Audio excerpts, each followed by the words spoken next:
Live streaming is on. Okay, so live streaming seems to be on. I am not going to turn off this, close this window. I'm trying to send folks the new link in the chat. If I could have people try it out. Window, I'm trying to send folks the new link in the chat. If I could have people try. I think we're here. Fantastic. The link is working. I'm going to send it globally, or I think it is being sent globally. Hi, folks who are trying to help. The link is working. I'm going to send it globally, or I think it's being sent globally. Hi, folks who are trying to help. The link is working. I'm going to send it globally. Okay. At long last. Let's try again. Over to you. Hi again, everyone. Thanks for bearing with us during our technical difficulties. It's an adventure. We were saying yesterday, this is called work adventure for a reason. So thanks for bearing with us. It's an adventure, it's an experiment, and it's just like organic farming. You're just trying everything out anew because you're probably the first one doing it. So I'm so glad everyone is here in the room. This is Hack at Organic, organized by GOAT and the Organic Center. The goal of the event is to bring together a multidisciplinary group of researchers, designers, developers, and growers to develop equitable, open source technical infrastructure that enables research, adoption, and evaluation of organic agricultural practices. So basically, we just want to get everyone in the virtual room, sharing ideas, brainstorming solutions to challenges together, and developing relationships and ideas that is going to transcend this hackathon and build a scaffolding to shape the future of ag tech in organic. I am going to keep my intro really short, but you can find either Amber or I at the info booth if you need us for, the official working hours. Come ask us questions. We'll be there. And I'm going to go ahead and introduce Julie Guthman. She has been waiting so patiently, and I'm so excited to hear her talk. She is a professor of social sciences at the University of California, Santa Cruz. I'm not going to give her whole intro. I think you teased me last time for giving your whole bio, but I will just say that at the last conference she spoke at, people were chatting, Julie is a legend. So you are in for a treat. So Julie, I will pass it over to you. Thank you, Jessica. That was wild. This is really restoring my faith in tech. So let me see if I can get my screen to share here. Okay.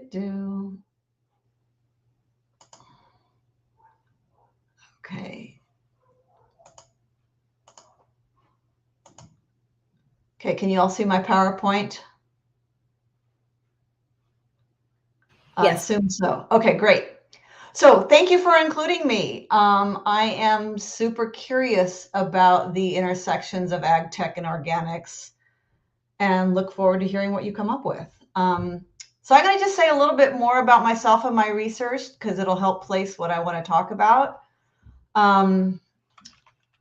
Here's a couple of books I've written. I'm a geographer. I'm a professor of social sciences at UC Santa Cruz. Jessica mentioned that. My dissertation a long time ago was the first social science project on organics in California. And at the time I was looking into what was driving into this entry into the sector. And I was also looking at how organic regulation affected who participated in the sector and with what practices. In other words, I was interested to see if California's agrarian history and organics regulatory practices encouraged deep integration of agroecological methods or more the organic light of input substitution. No big surprises here. It was more the latter. My more recent research has investigated California's strawberry industry. That's that blue strawberry on the right. Was not my image for the book, but the press loved it. So I've been looking at its ability, the strawberry industry's ability to move to more sustainable methods with tighter restrictions on their highly toxic fumigants used to control soil-borne disease. And in this study, I found that the challenges of high land costs, labor shortages, and low prices, as well as scientific knowledge practices, have made it really difficult for strawberry growers to adopt non-chemical alternatives. And that organics actually only work in that system when there are high price premiums and access to exceptionally good land that's not disease. So I have a pretty good sense of the socioeconomic obstacles farmers face in moving towards sustainable methods. Now how did I get to the wrong slide? There we go.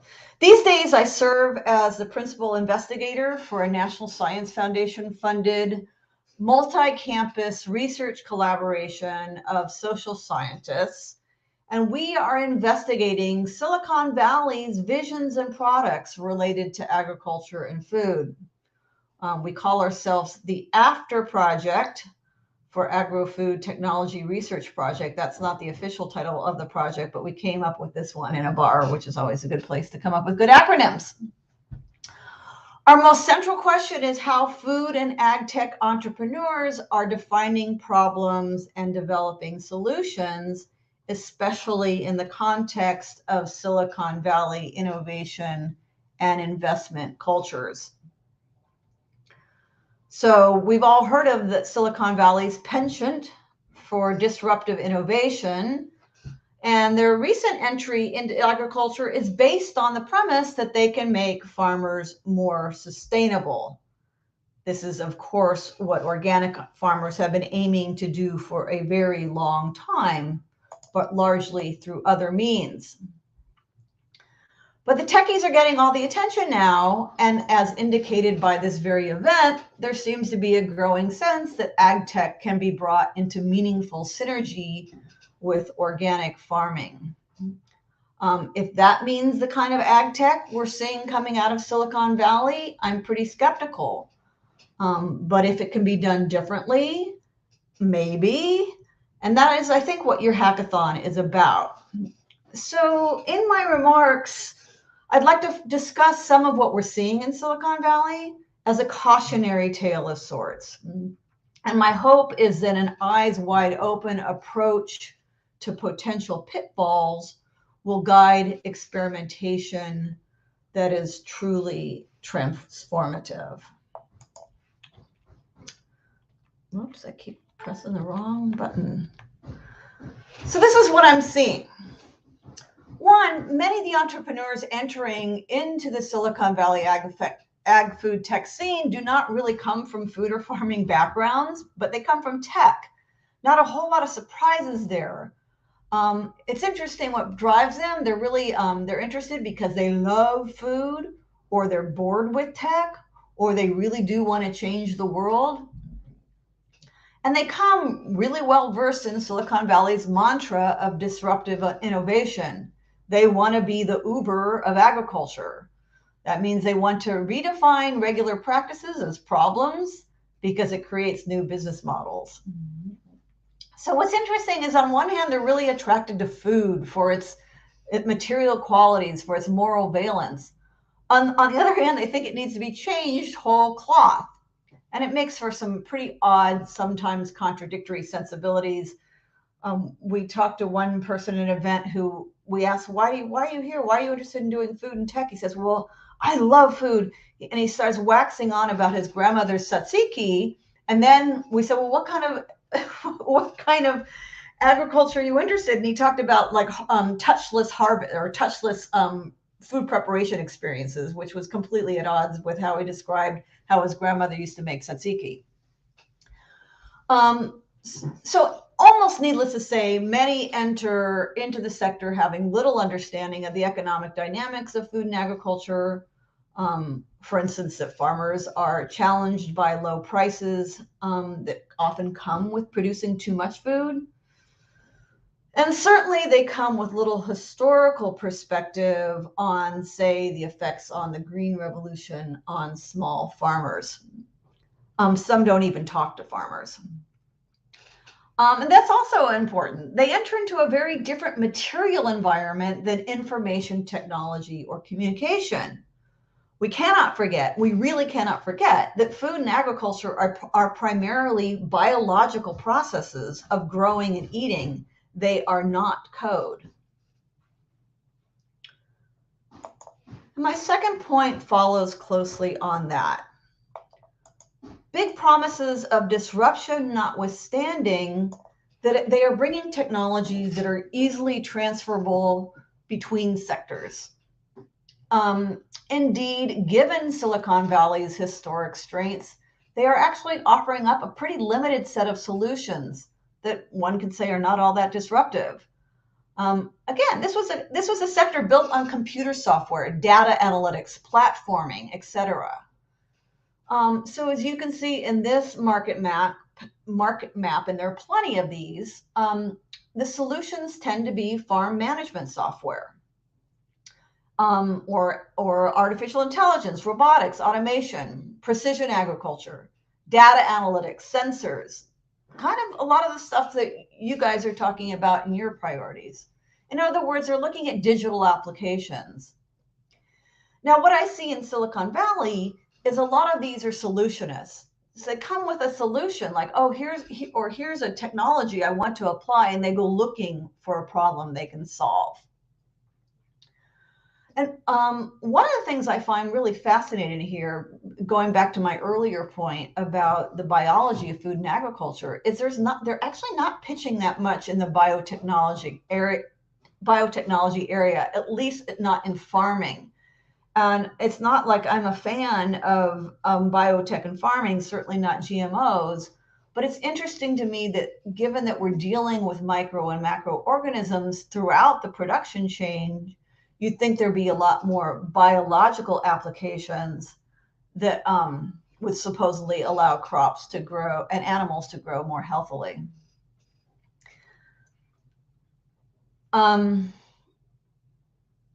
Okay, 3.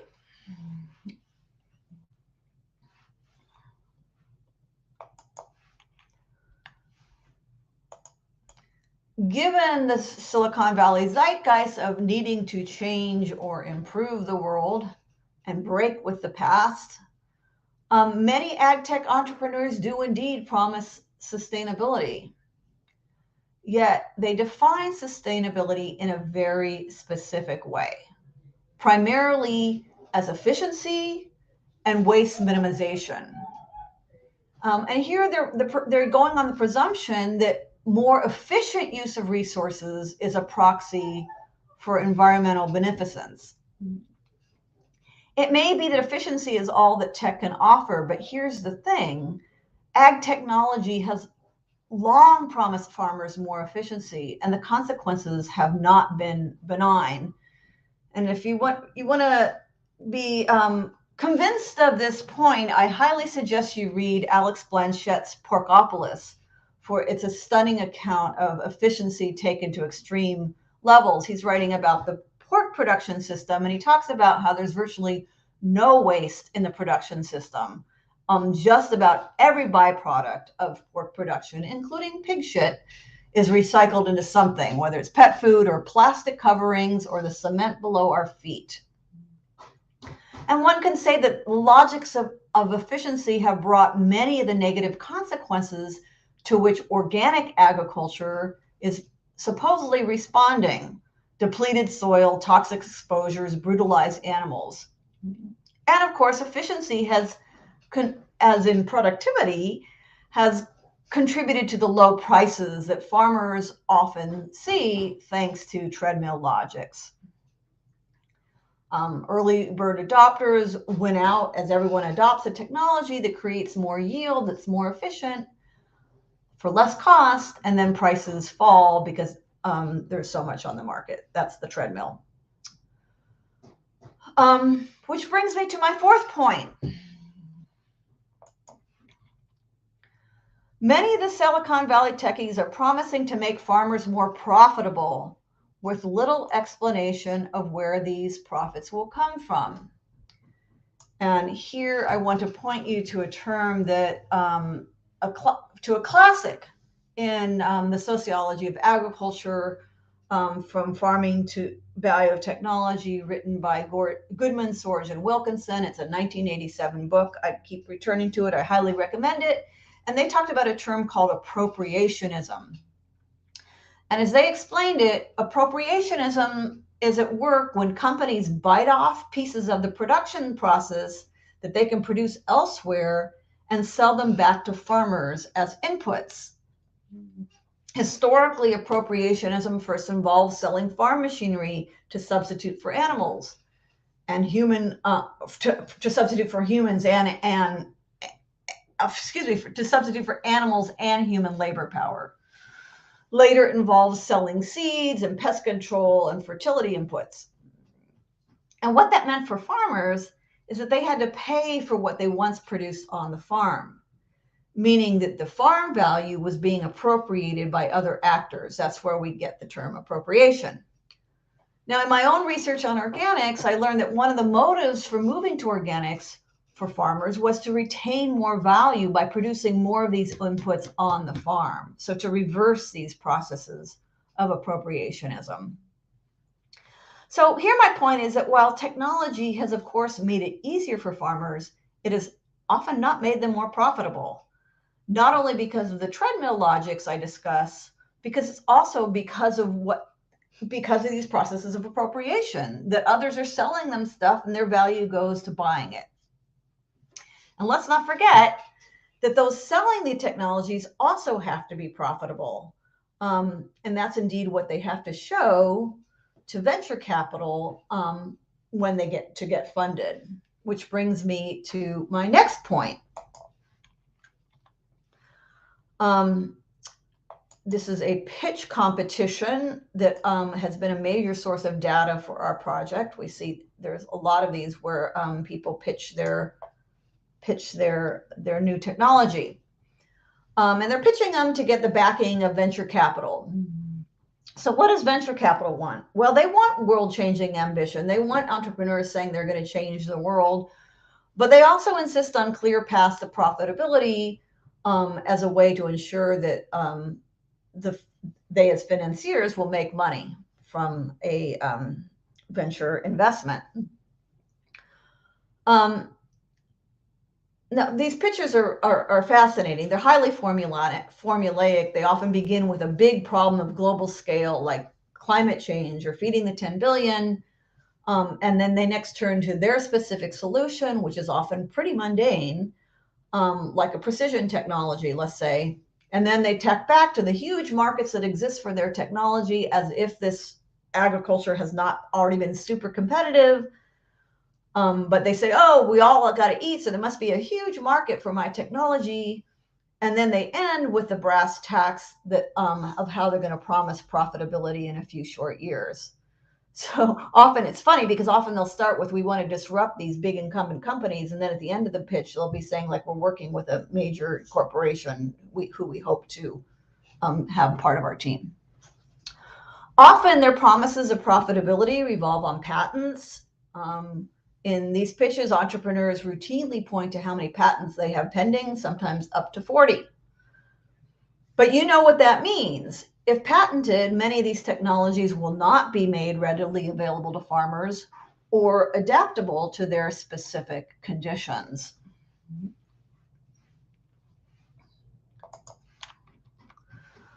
Six, and I think this is possibly the most important, the techies believe that the problems of the food system can be fixed with technology. But of course, technology is ill-equipped to address what I believe are the real problems in food and agriculture, stemming from insufficient regulation, insufficient economic support for farmers wanting to grow sustainably, insufficient income for consumers so they can buy food grown in better conditions.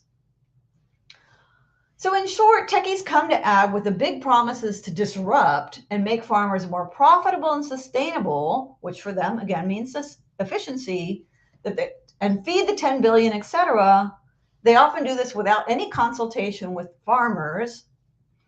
But in fact, what they can provide is a pretty limited set of solutions aimed at productivity and efficiency and labor, kept under proprietary wraps to meet the demands of venture capital.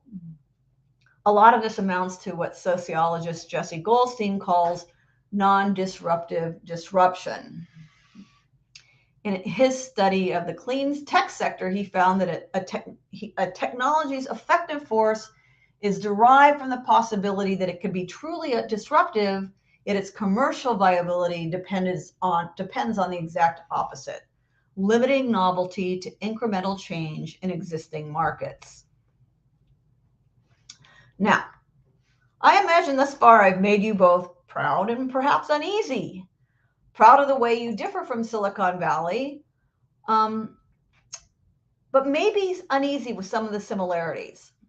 Or perhaps I'm completely misreading this and your aspiration is to sell a reworked precision technology to venture capital. But let's consider your competitive advantages, as it were, as GOAT.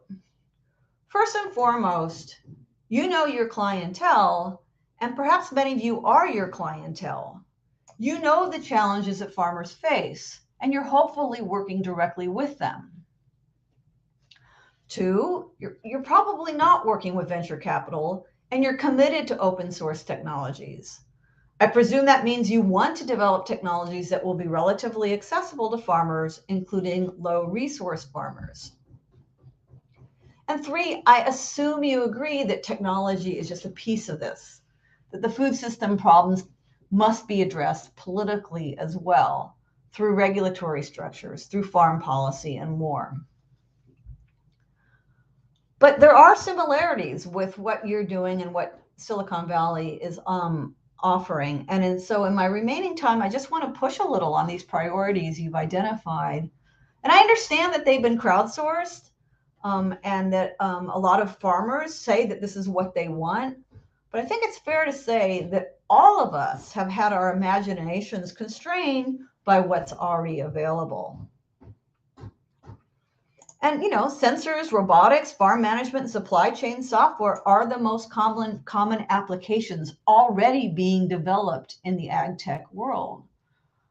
And I'm particularly struck that your pitches focus on the information problem in organic agriculture. What additional information do organic farmers need?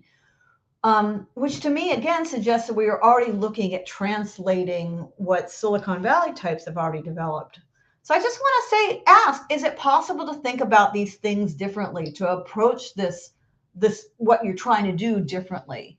And so here, I'm just going to throw out some questions you might want to ask as you move forward.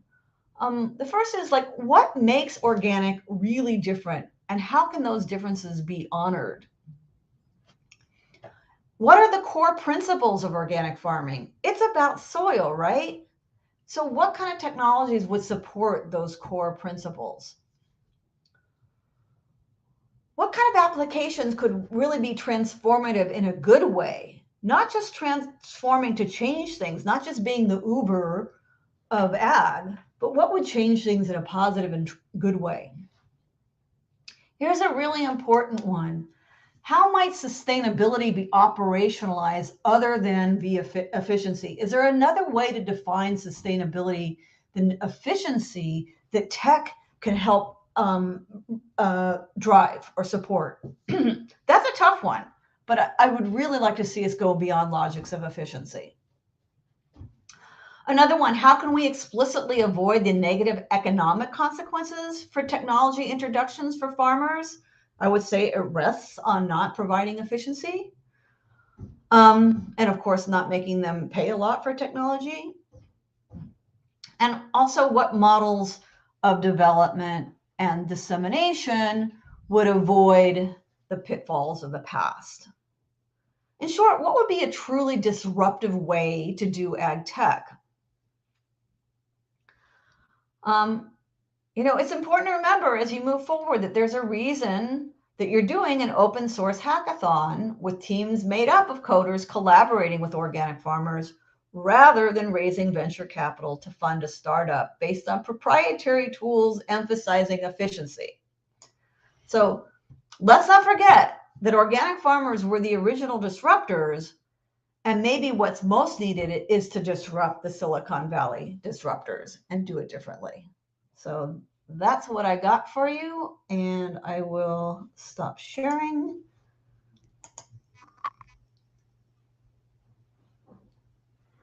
And that's it. Well, thank you so much, Julie. I think is certainly given us a lot to think about. I know that there's a lot of at least resonance in the audience with some of the ideas that you're describing, and I think we really appreciate you setting the tone for us today and really challenging us to try and do things a little bit differently. So that said, I think I'm not sure if Jessica or Amber have anything else to say in between. Otherwise, I might scoot us over into what's going on, what the flock is up with this hackathon. So I'm going to share my screen as well. I believe all of you already have the Miro board that has the entire plan of work in effect there. But I will still share just because it might be helpful for us to be able to look at it together. And so, pardon me while I just quickly get my end of things sorted out. So before you go into a vector, I'm going to yank us over to my slides. So Amber's already talked a little bit about sort of what we're doing here together. I just wanted to orient you all to some of the materials in case you haven't already had a chance to sort of go and check out the video that we have put together for the conference last month, I believe. Or maybe it was the end of last year. I'm a little fuzzy on that one. But there's a little video here that at least explains sort of the rationale behind what we're doing and why we're doing it. But what I really want to focus on is this idea of sort of what the point of the hackathon is. So you can think of a hackathon, for those of you who have not attended one of these, as a hacking marathon, right? It's a creative problem-solving endurance event. If I can start by criticizing what hackathons are typically seen as, especially those that are run in the sort of Silicon Valley style, you might imagine, you know, everyone staying up late, eating a lot of pizza, drinking a lot of energy drinks, and writing code to the wee hours of the morning.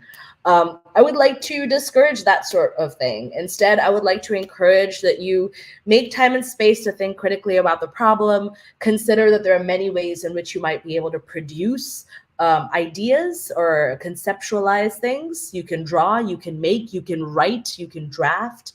You know, there are lots of different ways in which you can create. And so in that sense, I want to invite you to lean on the skills that you have and the ideas that you're interested in and work in a manner that is respectful and conducive to your way of being.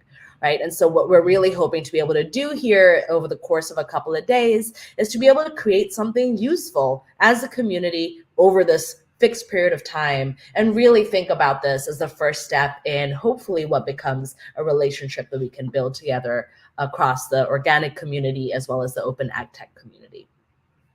Right, so there are lots of different ways in which you can prototype ideas. I've given a couple of examples, both from our own work in my research lab. I run a research lab here at Purdue University. I realized I didn't introduce myself at the beginning, but I'm an assistant professor and I run the Ag Informatics lab. And so, you know, over here with the mockups that you can see in the storyboard down the bottom, those are some examples of things that we do in our lab to be able to communicate concepts before you even write a line of code. But the other examples, the hand-drawn diagram and the slide that are here are actually from previous GOAT hackathons that we've done in collaboration with different communities. So the first one was with the Real Food Campaign, and that was a prototype that was built by some of the guys over at PharmOS, as well as RSI, who I know are in the room and are also co-organized with this one, as well as the second one, which is, it seems like my screen is not sharing correctly, so I'm just going to do that once more. My bad. Okay, as well as the second one that is an example of a little drone video prototype that was done by Lindsay Barbieri and a couple of other folks at a hackathon that we had done in collaboration with ARS. And so I mostly just want to show you these examples to demonstrate that there are different ways in which you can think about, how do you want to share your idea? What skills does your team have? And then what do you want your next step to be? And so thinking about those three questions is a mechanism for putting together something during this hackathon. We have a couple of different challenge areas that we have shared previously on the website, and they're really around these larger, broader level concepts. I would encourage you to think about your project as something that might fit within one of these. But in a lot of ways, you might also be cross-cutting. And so these are mostly supposed to be guidance to help you think about ways in which your work might fit underneath the organic challenges that are being set out. And it seems like people still can't see my screen, so I'm going to share once more and see if we can get that sorted.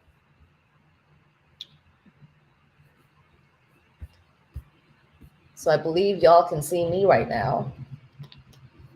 We might just be having some more Jitsi issues, but I'll just keep talking through it and assume that you can follow along in Miro itself. So I will reconnect it one more time, but for the interest of time, I'm just going to keep moving through these documents. So if you have Miro open in front of you, I invite you to just kind of hit play on the slides themselves, and it'll actually bring you along right there with me. So I'm on slide 5 for you to be able to orient. And so there are a couple of different ways in which you can kind of go from concept to prototype. And, if you think about the way in which we're bookending the entire schedule for the next couple of days, we have pitches today in which we'll invite a whole bunch of you to come up and just talk about ideas that you're interested in.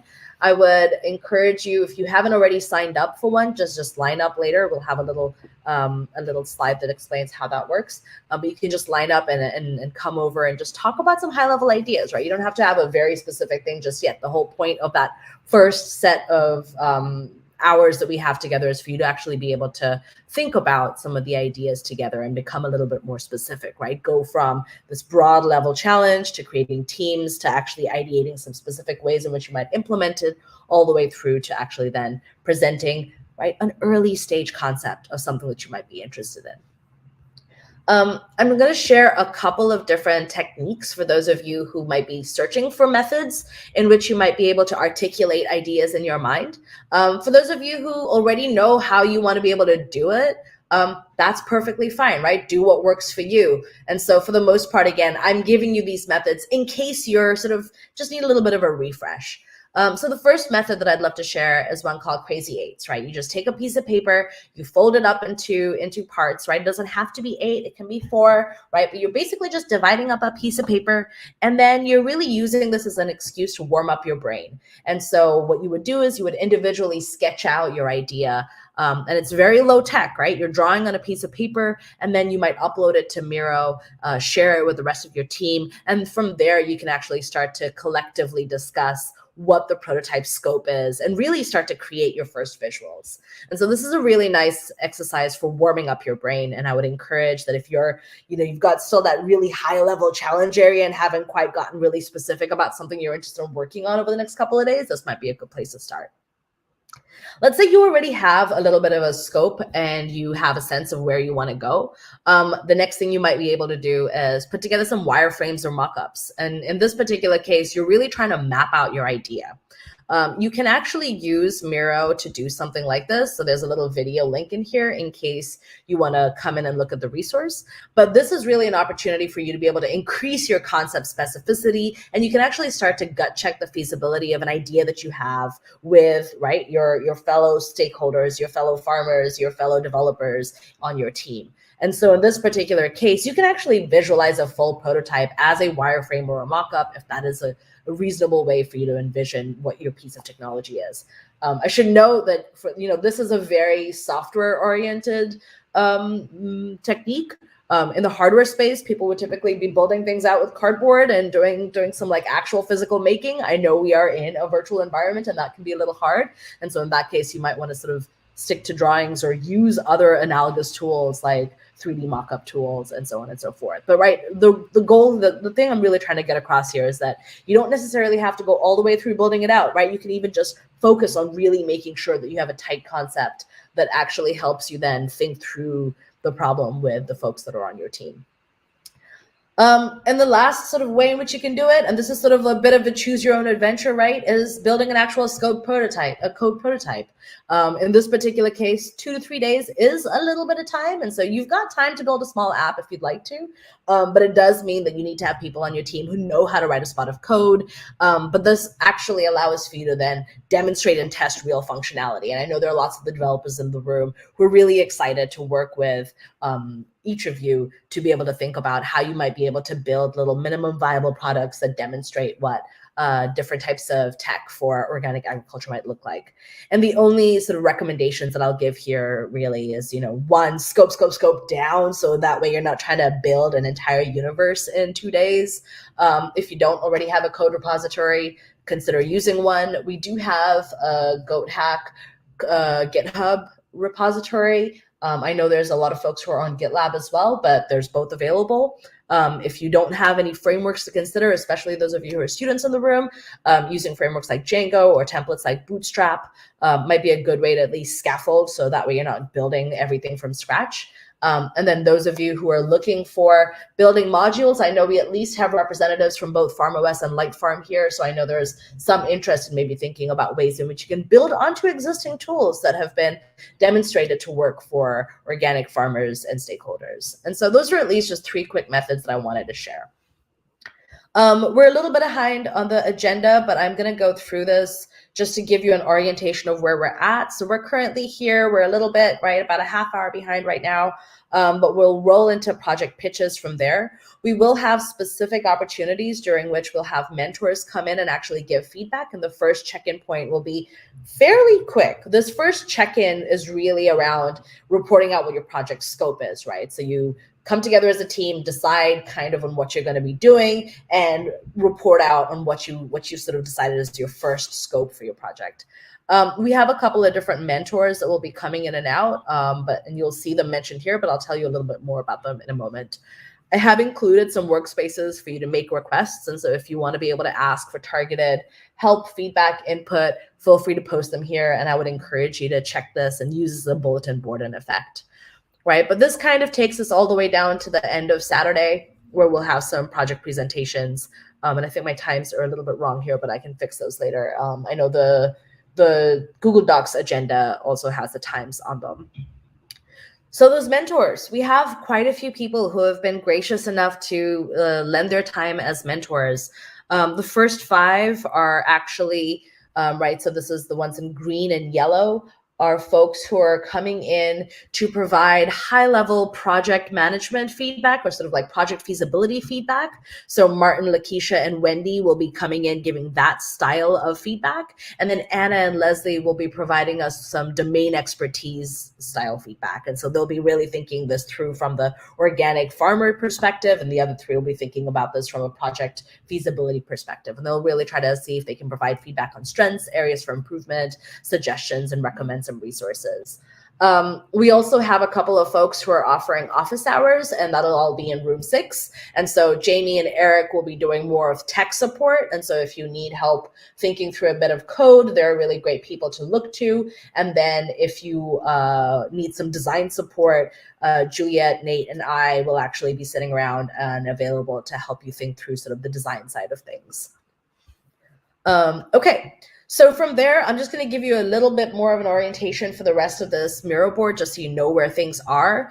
I have a section on hackathon portals, and so you have links to write the pitch documents, the repo, and then there's a couple of things that we'd already put together. So I have some course materials if you want to just go brush up on some stuff. There's a list of data sets if you're looking for particular kinds of data.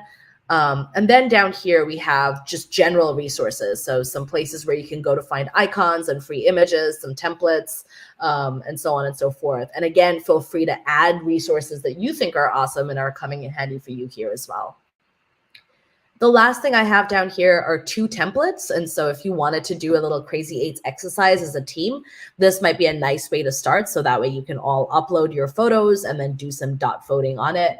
And I'll be floating around between the rooms in the first part of today, so I'm always available to help you out if that's something you're looking for. And then if you're looking for a little bit of scoping help, this is here, so that way you can start to think about maybe, trying to drill down into what exactly it is you want to accomplish. And of course, you're welcome to discuss this, but I thought that I would at least leave some useful resources in here just in case that is something you're looking for. We have a participant directory. If you're interested, please come by, plop your name in, plop your skills in. That might be a nice way for you to be able to find teams, but you are also certainly welcome to just wander about and chat with each other. That might also work, given that we're not a terribly large group, but we also have lots of different spaces in which you can just sort of pop in and chat with people.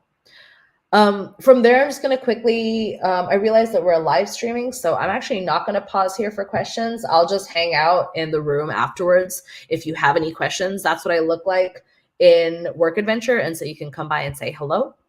From there, there's team workspaces. So once you form teams, feel free to come in, delete this content in here, and then take over that workspace. You don't have to use this. This is mostly here just in case you want a place to work that is in a shared space.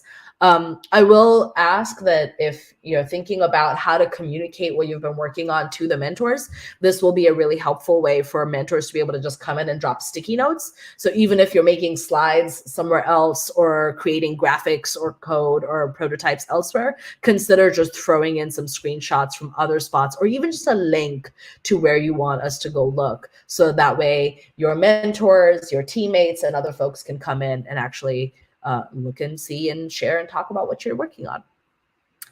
Okay, so that's kind of everything that I have on sort of what sort of we're trying to do on the hackathon front of things. This last piece that I have here is the project pitch order. And so I'm gonna kind of wait for a moment for the stream has caught up with me.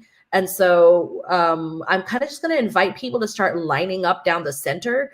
And so if you've already signed up in the Google Doc, please feel free to jump to the front of the line. I have that open in front of me, so I will call on the people who have already signed up to give pitches first. When you come up, please be sure to just click on this second bar that will be popping up down the bottom of your screen, and that way you'll join this room that I'm currently in and not inadvertently spawn a new one, right? So just line up in the center, walk up to the podium when it's your turn, press spacebar, and then you have 3 minutes. I'll be keeping time, and I'm hoping that this is kind of what you'll cover. Folks in the audience, please feel free to emote, to chat, give us some feedback so that people know, what you're thinking a little bit as well. All right. The Miro slides are still available for y'all to check out as you see fit and use throughout the rest of the day. I'm going to stop sharing my screen and move back into the Work Adventure space. And so I think we have people, we'll just give everyone just a couple of minutes to reorient and just kind of start lining up down the middle, so that way you can come up and share with us what's on your mind. Thank you so much, everybody. I'm looking forward to spending a fun few more days with you and hopefully having a little bit more of an organic discussion as we hop in and out of different rooms. So I think we won't be live streaming at all again until the very end, where we'll do the demos. So I'll live stream the pitches, and then I'll turn live streaming back on for the demos at the very end. All right. So 2 minutes, and then I'll start calling on people to come up and do your pitches. Thank you so much.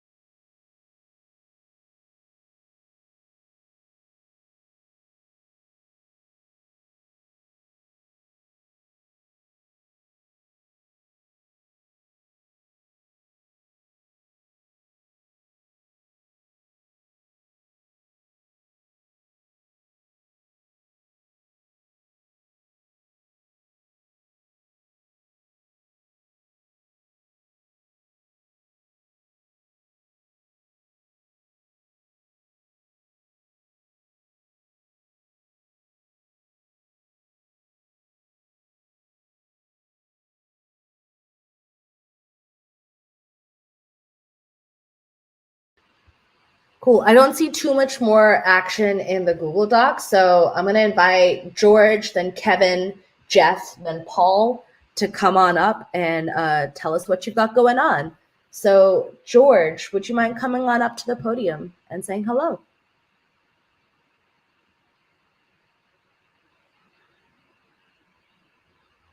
And if you're having any trouble, feel free to just visit with Juliet, who's standing on the side.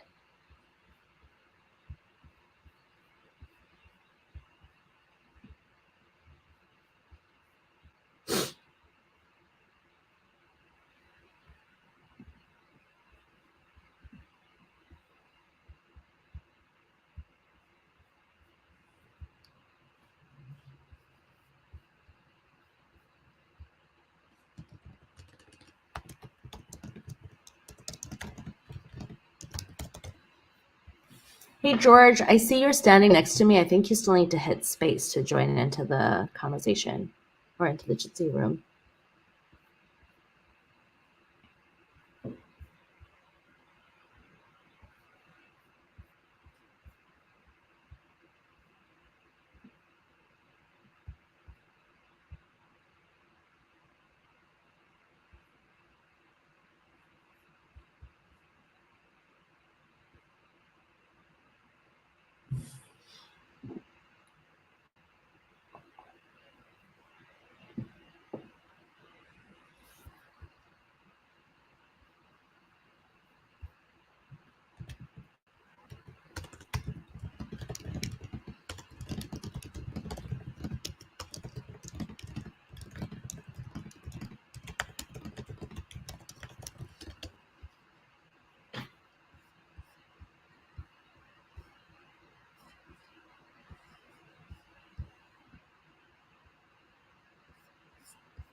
Okay, I think Mike is going to come test joining in. I think George is having some technical issues.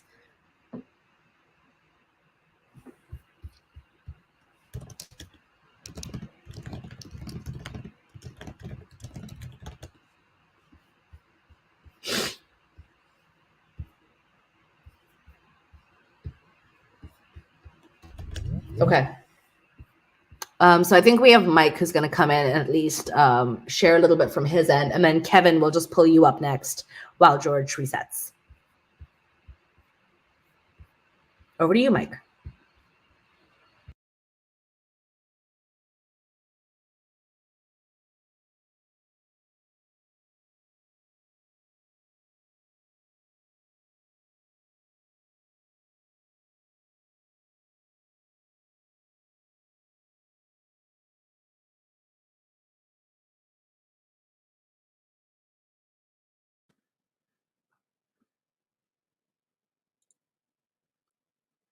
Hi, sorry, I can't hear through this thing, and the live stream was a little bit delayed, but it seems to be working for me to come up. Yeah, do you want to call up the next person to? So I think we have Mike who's going to come in and at least.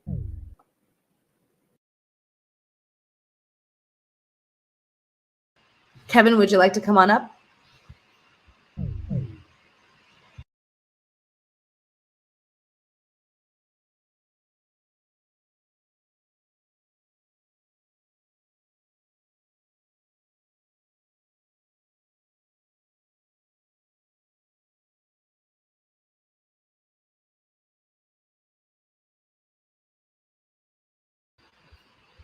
Okay, I'm going to stop the live stream and I'm just going to go to the center of the room and we're just going to form a huddle because live streaming is causing chaos.